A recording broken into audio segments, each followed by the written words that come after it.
ang kailangan mo lang gawin is maging consistent ka dun sa nasimulan mo and matuto ka dun sa pinagdaanan mo, dun sa pagkakamali mo. Kasi kapag business owner ka, hindi pwedeng pagkakamali lang yun ng empleyado mo. Kailangan salo mo sila. Kasi pagkakamali mo yun. Ang sarap sa feeling na before, kailangan kong kumayod ng 8 hours tapos monthly, ganun yung kikitain ko. Then ngayon, naging porsigido talaga ako na ituloy-tuloy siya eh. Kasi nakikita ko, kasi parang naisip ko, lalo na sa akin, startup, may oras ako para bisitahin sila. 'Di ba? Hindi pa naman ako ganun kalaking kumpanya or restaurant para alam mo 'yun, iwanan sila kasi feeling ko, nakita ko din pala na tinatagalan ka ng empleyado kapag nakikita nilang inaalagaan mo sila.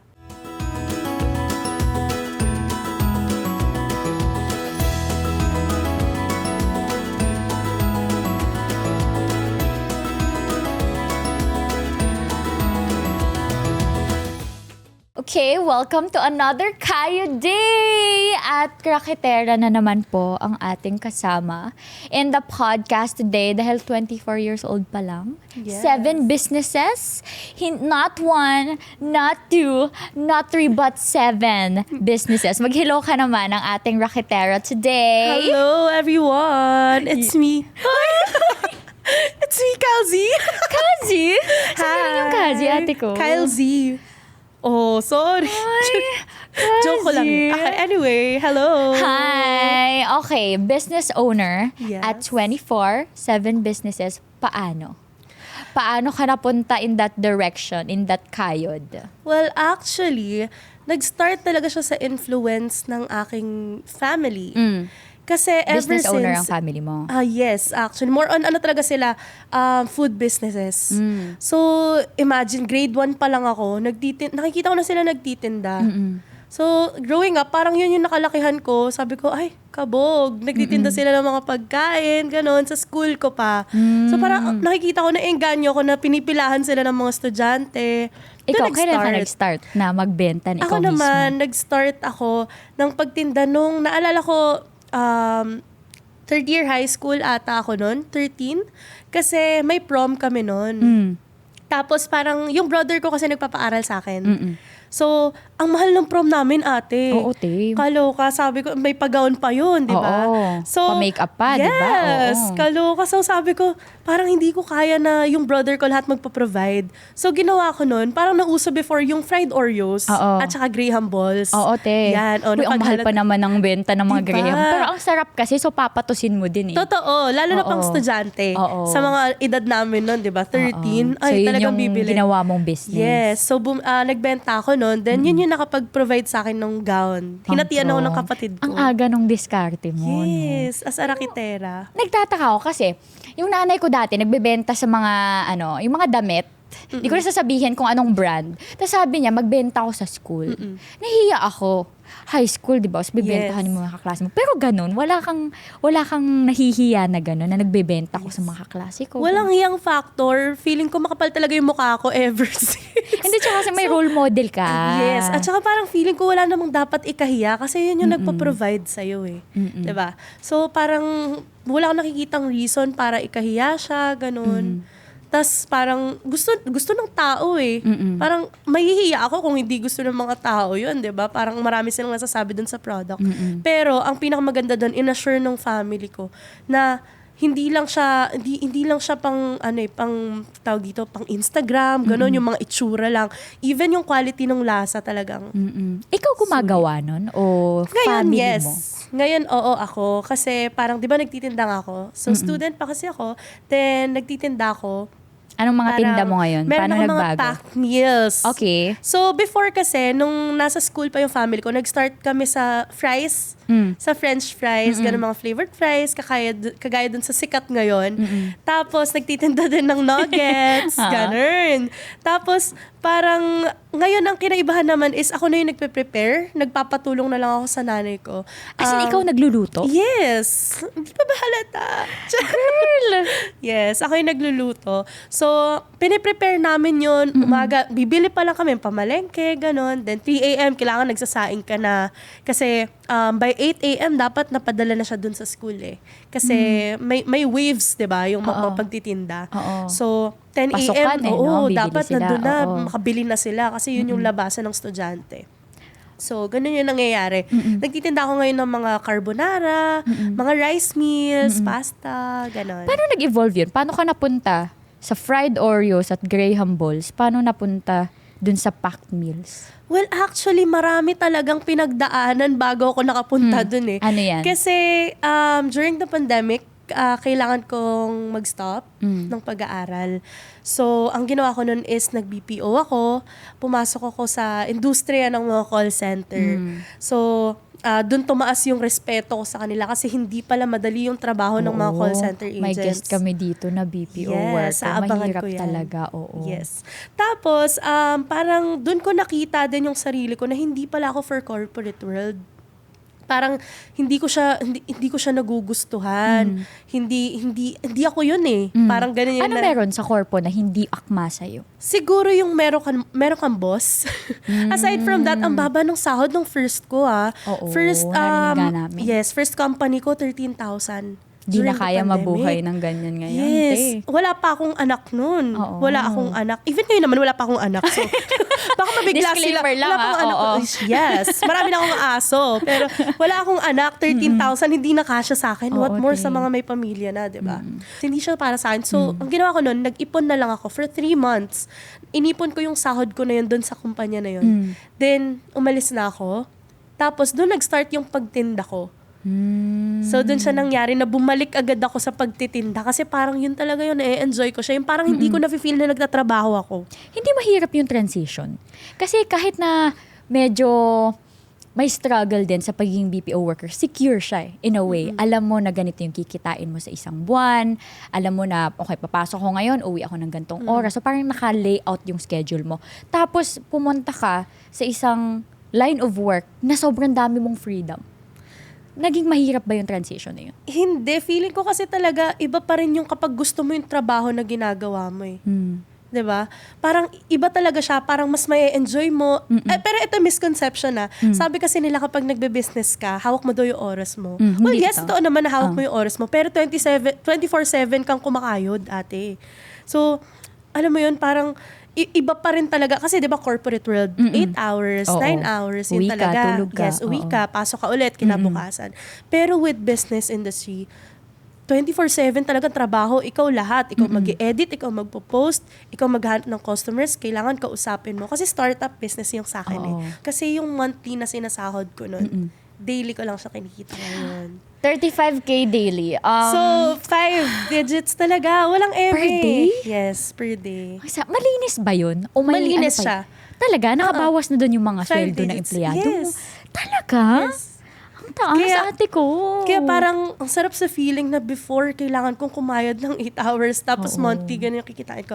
Then ngayon, naging porsigido talaga ako na ituloy-tuloy siya eh.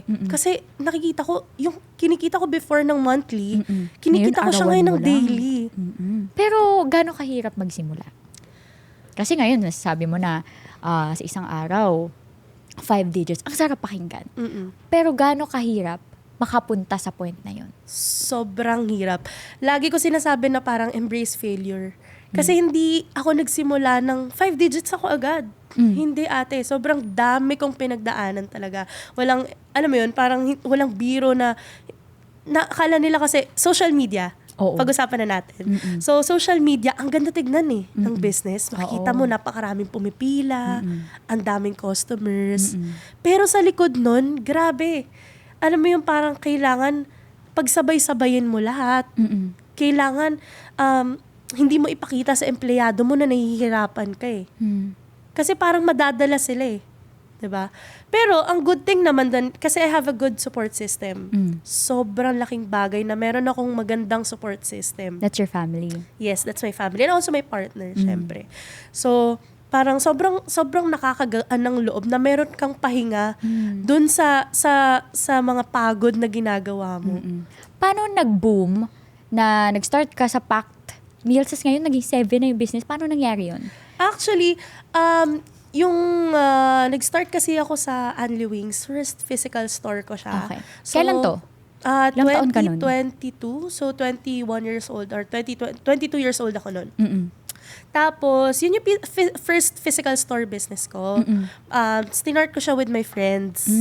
Tapos, sobrang gulo nun. As in, nung inuumpisahan namin. Ang hirap pala na nakasama mo yung mga kaibigan mo pag-start ng business. Kasi may magtatalo kayo eh. May iba-iba kayong opinion. Ganon. So, first physical store business ko siya. Nanghiram ako nun sa kapatid ko ng Kapital? Yes. Oh. Nanghiram ako sa kanya nun. Sabi ko, kuya, gusto ko mag-start ng business.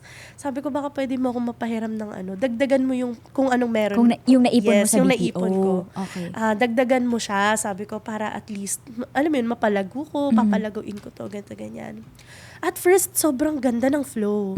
As in, kumikita, ganon. Pero eventually, dadating ka pa rin pala talaga sa point na hindi araw-araw Pasko eh. Malulugi pala talaga. Dadating pala kayo sa point na kailangan nyo ng... matumal yung pasok. Oo, matumal yung pasok. Parang kailangan yung mag-abono, ganon. Tumating ako sa point na kailangan ko pang, alam mo yun, yung allowance ko sa school, kailangan ko pa siyang ipang-abono para lang may mapangsahod ako dun sa mga empleyado namin. So, dumating kami sa ganung point. Hanggang sobrang in denial ako, as in, sobrang in denial ko na parang ayoko isara. First physical store business ko yan, hindi ko siya pwedeng isara. Kailangan mag-boom ulit to. Kaya natin yan, ganon. Kaso isang taon na yung tinagal eh. Wala pa rin. Nag-aabono pa rin kami. Ang ganda sa social media, yung mga friends ko. Ate, congrats! Ganon. Parang sobrang successful mo na, no? Ang ganda ng nakikita niyo sa social media. Pero sa likod niyan, hindi niyo alam kung ano yung struggles ko. Parang ganun yung nangyari. Na alam mo yun, parang every night kailangan mong umiyak na tama pa ba itong ginagawa ko? Nasa tamang path pa ba ako? Ganon. Tapos parang, ang tumatak naman sa akin nun is yung sinabi sa akin ng brother ko. Parang sabi niya nun sa akin is, today is the future and, today is the present. Today is a gift, that's why it's called present. Yun yung sinabi niya. So parang sabi ko, shucks, oo nga, no? Bakit ako magsisettle dun sa past na nangyari sa akin? Kung pwede naman ako mag-focus dito sa present, na oo nga, present nga siya. Nag-gift siya. Paano mo nasolusyonan yun? So, nagsara? Sinara talaga siya. Nakapag-start ako ng business dun sa FEU. Nagkaroon ako ng food cart doon, which is yung packed meals. Right after, nagsara? Yes. Actually, during pa lang, ginagawa ko na siya, nagtitinda na ako. Pero palipat-lipat kami nun sa bangketa. Naka-table lang kami. Dumating pa kami sa point na sa likod kami ng sasakyan nagtitinda. Ganon. Tapos, tinatakas namin siya para mapasok sa loob ng school. Hanggang sa nahuli kami, hindi pwede sa loob. So, pinaalis kami. Ganon. Lipat ng pwesto ulit. Hanap ka ulit ng bago. So, yun yung Krambayan? Yes, yun yung Ilang Krambayan. years going strong na ang... 2019, nag-start ako sa FEU. Ate ko, 5 taon na. Yes, pero hindi siya consistent. As in, paputol-putol talaga ako nun. Kasi nga, nagkaroon ng pandemic. Oo nga. So, 2019, sobrang igsi lang nung parang oras ko nun para magbenta. Siguro mga 2 buwan lang ako nagtinda nun sa FEU. Tapos, stop na. Kasi nag-stop din ako diba? Nag-stop ako pag-aaral. Kasi nga, nag-pandemic. Tapos, bumalik ako. Neto na lang, nung naging okay na. Magkaedad lang tayo, pero ang dami mong napagdaanan, ate ko. Okay lang, may iba-iba tayong path. Actually, yun nga yung naisip ko. Kasi yung huling guest namin, 20 years old, ang dami nilang napagdaanan. Ikaw din, 24, 7 businesses. Ako, 24, figure out ko pa ang gusto ko sa buhay. So, kanya-kanya talaga tayong biyahe, no? Yes. Kaya nga, di ba sabi, buhay ay di karera. Ay, yes. Si Vinny Kay pala to eh.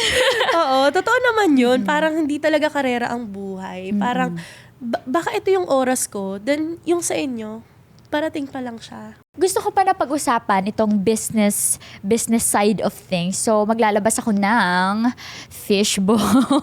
Yes, prepared si ate ko. Okay, sige. Okay. Uy, kabado naman ako dyan. Okay. So, yung mga nandyan, iba't ibang topic na may kinalaman sa pagiging isang business owner. Okay. Tapos, wala, chika ka lang about Okay. it. Okay, go. Do the honors. Uy, okay, sige. Question number 1. Lahat pa to sasagutan ko. Oh, pwede namang hindi. Sige, ito. Pwede nating ubusin. Bubuksan ko na Depende ba sa'yo. siya? Okay, go. Okay. Uy, ang ganda ng sulat. Hi. Risks of managing a business. Oo. Uy, Kasi we risks talked of about, managing a di ba? business. Taya talaga siya. Diba? May posibilidad na mag-succeed, na kumita ng malaki, pero may posibilidad din in equal proportion even na hindi mag-succeed. Ano-ano yung mga risks na Madami. pagiging isang business owner? Sa totoo lang, napakarami talagang risks. Kasi parang feeling ko yung business, equivalent siya to risk eh. Kasi hindi ka pwedeng mag-umpisa ng, alam mo yun, nang hindi ka tataya, ganon. Tapos, isa pa dun is, may possibility talaga na malugi. Wala kang assurance sa business. Are you thinking of exploring other businesses maliban sa food? Well, gusto ko kasing mag-doktor. So, ang pinaka gusto ko kasi is dermatologist. Gusto ko mag-dermatologist. Girl, bagay. Hindi pa sure. Bagay. I can see Tapos, it. Tingnan mo naman yung lashes. Siyempre, kumakaway fresh. yan. Fresh. Next is takot sa pagkalugi. I think maraming gusto mag-business pero nauunahan ng takot na magkamali o malugi. Ano ang thoughts mo doon? Ito, feeling ko nabasa ko lang kasi siya sa social media. Parang, ang kalaban ng success is fear. Which is true, di ba? Kasi paano ka magiging successful kung may takot ka? Wala kang pagdadaanan habang takot ka. Wala kang, alam mo yun, risk din siya eh. Sa totoo lang. Kasi part ng pagbe-business talaga, kailangan iset mo sa utak mo na posible ka talagang malugi. 'Di ba? Kasi risk nga siya eh. Yeah. So, yun siya eh. Parang hindi mo na siya maaalis sa business. Actually, hindi lang siya sa food business. Even dun sa mga, let's say, sa beauty wellness, ganun. Risk talaga, any Risk business. talaga. May takot ka pa ba na malugi? Kasi it happened to you once. With all your businesses ngayon, natatakot ka pa ba? Oo naman. Hindi mo naman, kagaya nga nung sinabi mo, hindi mo maaalis yung takot. So, nandun pa rin siya. Pero, mas nagfo-focus ako sa solution. Financial security. Oh. Medyo napahapyawan mo na yan kanina. Yes. So, ang masasabi ko lang ay surviving. Pero 5 digits a day. Pero hindi, totoo. Parang yung, totoo naman, financial security, yes. May financial security. Meron. Pero hindi enough for my future. Kasi parang, alam mo yun, marami pa akong gustong gawin. So, ako lang naman, depende naman yun sa tao. Kasi grabe, 5 digits a day, napakalaki na nun para sa normal na empleyado, di ba? Oh. Pero, yung akin kasi, hindi ko siya sinisave lang eh. Nag-iisip ako ng panibagong investment for it. Parang ganun yung nangyayari. So, itong si... Grabe ang business mindset. So, yung 5 digits na to, pinapaikot ko din siya. Okay, kontrobersya. Dumaan na ba sa kontrobersya ang iyong business? Paano diba, kontrobersya? Ito kasi, may nakita ko sa social media ng isang, hindi ko napapangalanan kung Okay. anong restaurant ha. Pero may isang nag-post tungkol dun sa restaurant na yun. Oh. Nag-viral, ate ko. Okay. So, syempre, yung mga tao, ilag na. Kahit na yung branch lang na yun yung may problema, nadamay na lahat. So, sa'yo, bilang food business din, di ba? May ganun ka na bang napagdaanan na instance? Well, yes. Sa FEU. Gusto ko yung Okay. proud pa ako. Okay, kwento mo yan. Yun sa Karambayan siya. Hindi naman siya sa akin, hindi sa food ko. Okay. Kasi, meron ding nagtitinda doon na student. Nakagaya ko din siya, working student din siya. Okay. Na nagbebenta din siya ng food. Kaso nga lang, napanis yung food na tininda niya. Tapos, so, estudyante mabilis kumalat, social Oo. media, post, ganun Lalo yan. na sa Yes. community. Correct. Oo. Doon talaga sa mga pages, sa pinagpo-postan nyo. Tapos, so may napanis, nadamay kami. Kasi, same product So, pasta din siya. So, akala ng mga estudyante, ng mga customers, kami Sa'yo. yun. Kasi parehas talaga siya. So, ito namang part-timer ko, na student din naman, nag-post siya na parang direct sa business owner. So, na napanisan ng food. Okay. So, hindi magandang post, hindi magandang caption to promote our product. So, parang, let's say, ganito na lang, panis, hindi yan sa amin, parang ganon. So, ganon yung term niya. Okay. Which is mali. Diba? Bakit yun mali? Mali siya kasi hindi mo dapat ibaba yung ibang business para iangat yung sayo. Hindi mo kailangan makipagkompetensya ng ganung way. Na parang kailangan ba ibaba mo yung kakompetensya mo para lang umangat yung produkto mo. Pero ate ko, sobrang rampant niyan ha. Madaming gumagawa. Oo, maraming niyan. gumagawa nun. Lalo na kung madami kang competitor. Yes. And sabi nila, yun daw yung mapangit na marketing strategy. Which is true. So, ang ginawa ko nun, kinausap ko siya.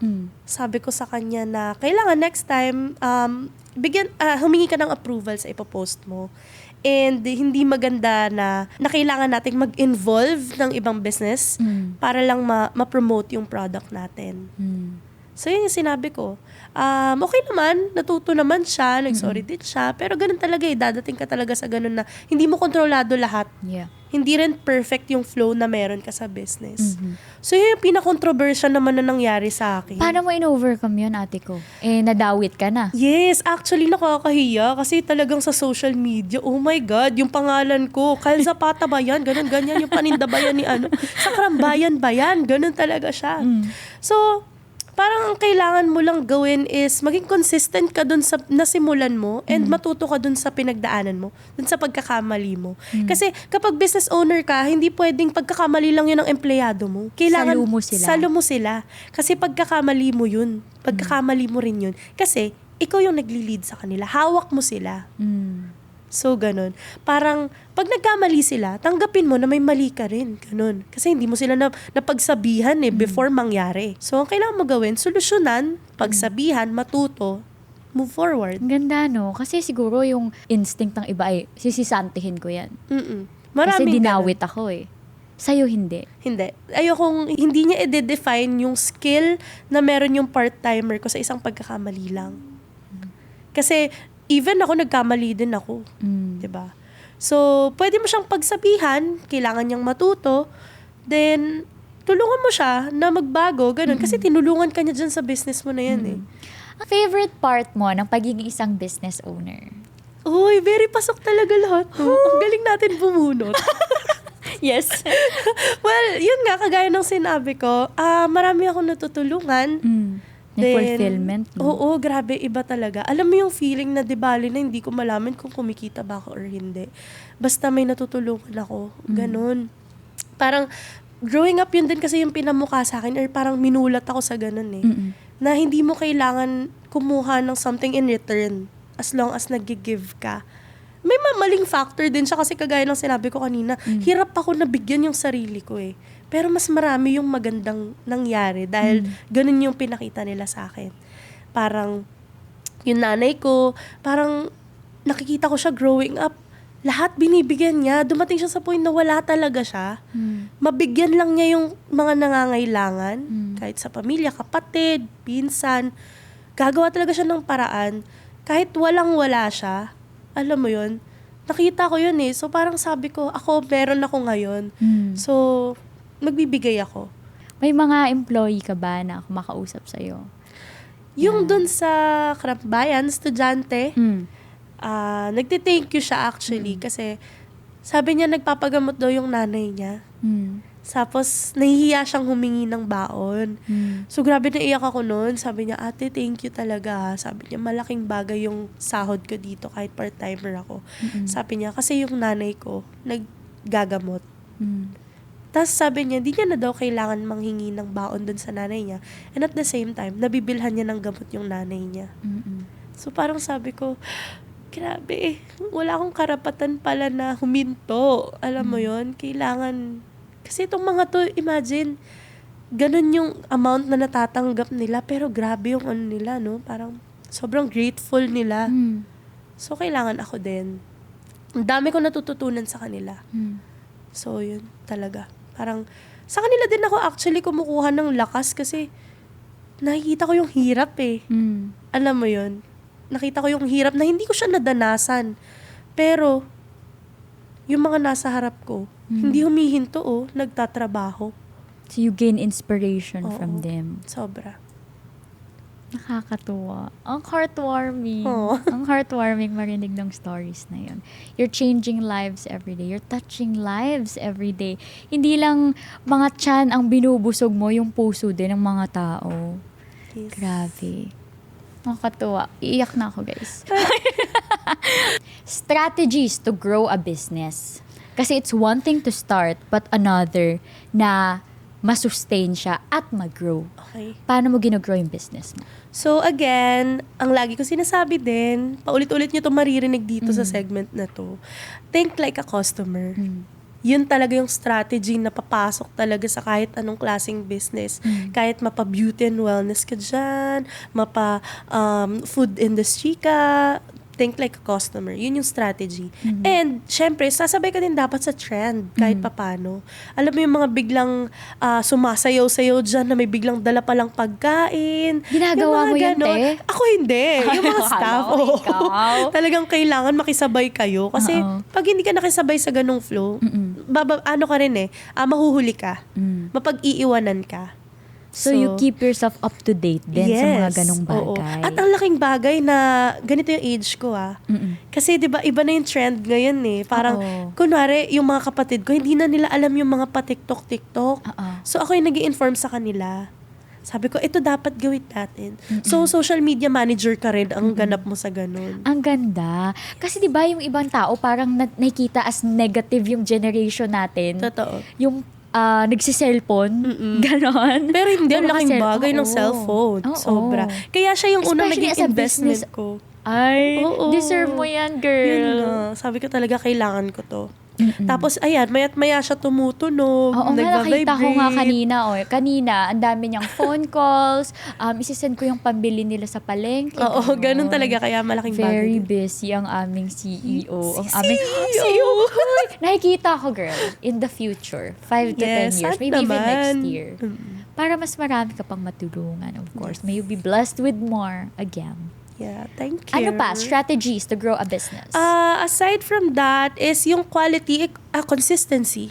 Yun na lang, consistency. Alright, easier Kasi- said than done, no? Na Oo maging naman, consistent. mahirap talaga siya. Lalo na sa pagkain. Oo, pero yun yung magpapaano sa'yo Alam mo yun, parang yun yung reason bakit ka babalikan ng mga tao. Kailangan maging consistent ka. Okay, next. Okay, next. Wala, patapos na. Yes. Ayoko. Ano ba? Wait. Competitors. Paano mag-stand out? Oo. Kung paano ka makitungo sa customer. Doon nagkakatalo. Doon talaga nagkakatalo. Kasi kahit magkatabi kami, kung yung isang naman is tahimik, hindi marunong makipag-usap, hindi marunong i-market, yung product nila, wala. And aside from that, kailangan mo rin ng maayos at masarap na produkto kung food business ka. Of course. Doon ulit papasok si consistency. Kasi doon ka din babalik-balikan Kasi kung halimbawa, natikman nila, first try, hindi nila nagustuhan, hindi mo na yun pwede baguhin. Baka i-chika pa sa iba. Yes. Hindi masarap. Diba? Tapos, so kailangan, everyday, galingan mo. Kasi everyday, meron kang first time customer. So, consistent ka. Sa'yo. So, hindi ikaw mismo. Minsan, yung nandun sa stall mo, paano mo sila tinitrain? Alam mo, sa pagpili kasi ng empleyado, dapat personality muna, hindi skill. So, doon mo talaga titignan. Siguro depende depende sa industry. Kasi ako tinitignan ko personality. Kasi yung skill, pwedeng to follow yan. Pwede kitang i-guide, pwede kitang turuan. Pero, sa industry kasi namin ng pagtitinda, kailangan personality muna. Marunong ka dapat kumausap ng customer. Yun yung tinignan mo. Yes. Para salain yung mga tao. Oo. Kasi, even sila, wala silang idea kung paano magtinda. So, tinignan ko sa personality nila. Na anong klaseng tao ka ba para magtinda ka ganun? Na parang marunong ka ba makipag-usap? Paano mo i-handle yung mga customers? Oo, ganun. Kasi diba minsan may disconnect dun sa employees at dun sa employer. Na Totoo. nandito ako at nandito kayo. Pero hindi ganun sa'yo. Kasi parang naisip ko, lalo na sa akin, startup, may oras ako para bisitahin sila. 'Di ba? Hindi pa naman ako ganun kalaking kumpanya or restaurant para alam mo 'yun, iwanan sila kasi feeling ko, nakita ko din pala na tinatagalan ka ng empleyado kapag nakikita nilang inaalagaan mo sila. Sobrang rare ng ganun. Na employers na nakikita ang worth ng employees sa kung sino sila at hindi sa kung anong ginagawa nila. Kung magaling ka ba. Kasi may magaling ka nga pero yung personality mo naman, 'di ba? Alam mo 'yun, hindi siya pasok para dun sa natin. Wala rin. Gano'n nakatagal yung mga employees mo sa'yo? Matagal na yung yun nga, sa Unli Wings. From Unli Wings to Aling Verge. Tagal na nila. Let's say, 2022, 2 years? Matagal. Tapos, 2 years. Tapos, yung kahera doon, si Ate Ning, kasama na talaga namin siya sa bahay. So, 5 years na rin siya sa amin. Tapos, eto naman, sila Bagets, yung sa FEU, 2 years din. Ano yun, mga freshie, gano'n? Fresh sila nung kinuha ko. May Nakakatawa, third they year grew with you, no? Oo, meron pa nga doon na unahan na akong graduate. Oo, pero nandyan pa din? Hindi, nag-work na siya ngayon. Nakakatawa. Happy naman ako, oo. Sabi niya, nagte-thank you naman siya kasi kasama daw yun sa journey niya.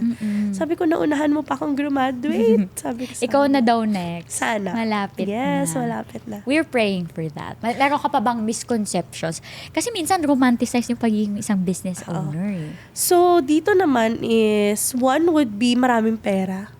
Diba? Yan agad sinasabi nila. Kaso 5 digits a day, sabi mo. Pero oo, totoo yung 5 digits a day. Pero hindi ka pa mayaman. Kasi, ang definition ko ng successful is contentment And hindi pa ako kontento. Diba? Parang I'm thankful and grateful, pero hindi pa ako kontento. Hindi pa dito nag-e-end. Ganon. So, maraming pera, sabi nila, pero hindi. Kasi papaikutin mo ulit yan So, yung savings mo dun, nasa 10% lang siguro, 20%. So, yung 2K yung Oo, sinisave mo, 2,000 from 5 digits, diba? So, nasa ilang percentage lang yun. Tapos yun, yung 24/7 na nagtatrabaho, hindi hawak. Ang maganda lang dun is, anytime pwede kang, alam mo yun, parang pwede kang dito magtrabaho. Let's say, kagaya sa akin, online na akong post, may mga employees naman ako. So, pwede akong umalis, tapos doon ako magtatrabaho. At least hindi lang ako nasa isang setting na, say, sa corporate, ganun. Hindi sa office, ganun. So, misconception is yung hawak mo yung oras. Work-life balance, just dun sa hawak ng oras na line of thought. Work-life balance, kamusta siya bilang isang business owner? Actually, dun ko nakilala yung mga totoo kong kaibigan. Kasi sobrang laki ng circle ko before. And hindi pala siya okay. Kasi may mga friends ka pala na magagalit kapag hindi ka present. Ganon. So, parang hindi nila naiintindihan yung yung pagka-busy mo, hindi nila nasusuportahan yun. Yung kayod mo. Hindi nila naiintindihan.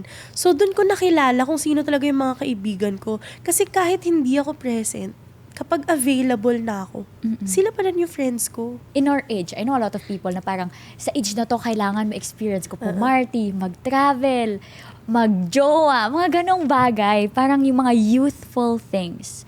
At sabi mo, hindi ka nakaka-party masyado. You don't resent that. Hindi. Hindi talaga. Kasi parang, pwede naman akong alam mo yun, pwede kong makasama yung mga friends ko sa bahay, papahinga kami, relax, ganon. Kasi before ako mag-start ng business, parang nag-party-party na rin naman ako. Dumaan ka. Oo, dumaan na rin naman Okay. ako sa ganon. So parang ngayon, sabi ko, okay, so since tapos na ako doon, ito na yung time para magseryoso naman ako sa ganitong bagay. Ganon. Tapos yung boyfriend ko naman, hindi naman siya sagabal Kasi actually, tinutulungan niya pa ako. So, ganun yung nangyari. Yung family ko din naman, ganun. Binibigyan pa rin naman nila ako ng time. And at the same time, nag-aaral pa kasi ako. So, kailangan mo lang iset yung utak mo kung alin yung priority mo. Kasi yung party, nandyan yan. Diba?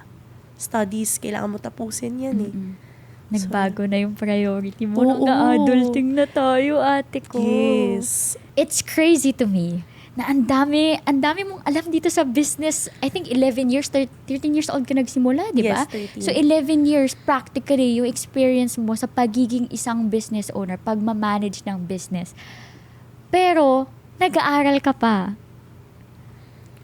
Ang hirap maging estudyante in Mahirap. itself. Pero, paano mo yung nagagawa kasabay ng pagiging isang business owner? Sa totoo lang, kasi parang marami nang lumalabas ngayon na diploma or diskarte, di ba? Oo, pumili ka. Oo, pero pwede mo siyang pagsabayin. Pwede kang magkaroon ng diskarte habang ini-aim mo magkaroon ng diploma. And yun yung akin, parang hindi kumpleto yung buhay ko kung hindi ako makakapagtapos. Ganon. Na parang siguro ito yung passion ko. Pero iba yung dream ko Iba yung goal ko. Ganon. So, kagaya na mention ko kanina na estudyante pa rin ako, nag-stop ako, ang dami kong what ifs. Yung mga kabatch ko, grabe, ang dami na nilang narating. May mga trabaho na sila, tawag dito. Ayun nga, after nila graduate, talagang, alam mo yun, may path talaga silang pinatunguhan eh. Tapos ako nagtitinda ko. Diba? Hinahanap ko yung, alam mo yun, parang, ako estudyante pa din ako, tapos nagtitinda ako. Bakit sila ganito na? Nakagraduate na, may mga sarili ng buhay, tawag dito, parang napaprovide na talaga nila yung family, ganun. Parang sa akin, hindi ko na lang siya ginawang sagabal. Ginawa ko siya as motivation na, yun nga, hindi naman to karere. Buhay Ay di karera. So, parang sabi ko, pwede akong maging estudyante habang nagbe-business ako. At tatapusin kong maging estudyante nang nagbe-business ako. Right now, Yes. you're still studying. Yes. Kamusta? Kamusta ka? Okay ako and graduating! Tunto ako. Yes. Atin kami lahat. Baka mabate! Charis. Hindi, Yes. manifesting tayong Graduating. lahat. Oo. At a-attend kami. Yes, please. Bilang proud. So, ito yun. Graduating na tayo. Grabe, ang tagal ko talaga nag-aral. 2019. Parang mas mahirap na maging business owner na graduating ka. Paano Actually. pinagsasabay yun? Pero kasi nag-promise din ako sa sarili ko na ipaprioritize ko yung pag-aaral ko ngayon. Right now, yung priority mo. Yes, Yung sa pag-aaral talaga. So, sabi ko sa sarili ko na okay, magkakaroon ako ng time dito sa mga business na to, pero mas marami dito sa pag-aaral. Kasi, eto pang habang buhay to eh. Yung sa business ko, freelance siya, pwede siyang mawala. Yung degree na kinukuha ko, na ina-aim ko, hindi. And at the same time, may iba pa akong gustong gawin. Gusto kong mag-doktor. And hindi dun matatapos yun eh. Pagka-graduate ko, mag-aaral ako ulit eh. Diba? So, yun. I just met you today but I'm so proud of you. Thank you. Hoy. What is your message? If you were to have a message to, kasi sabi mo, isa sa pinakamahirap na pinagdaanan mo was nung time, nung pandemic. You had to stop and gumagraduate yung mga kasabayan mo. If you were to have a message to that person, to the Kai before, what would you say to her? Hoy, very emotional naman Hoy. dito. Siguro,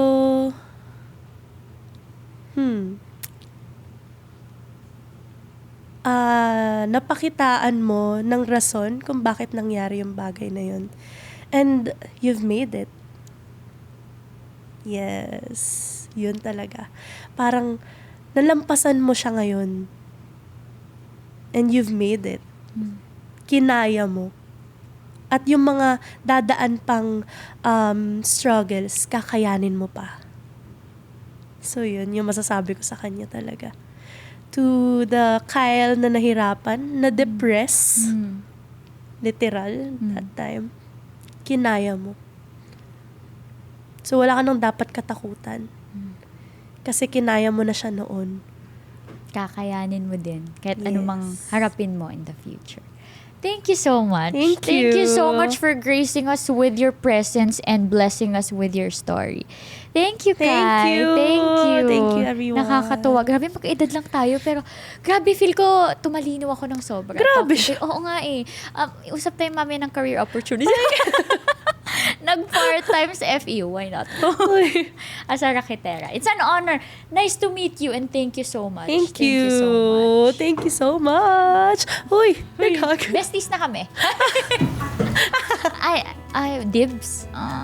Okay. Thank you. Yes, thank you so much. guys. Nakakatuwa. Oh my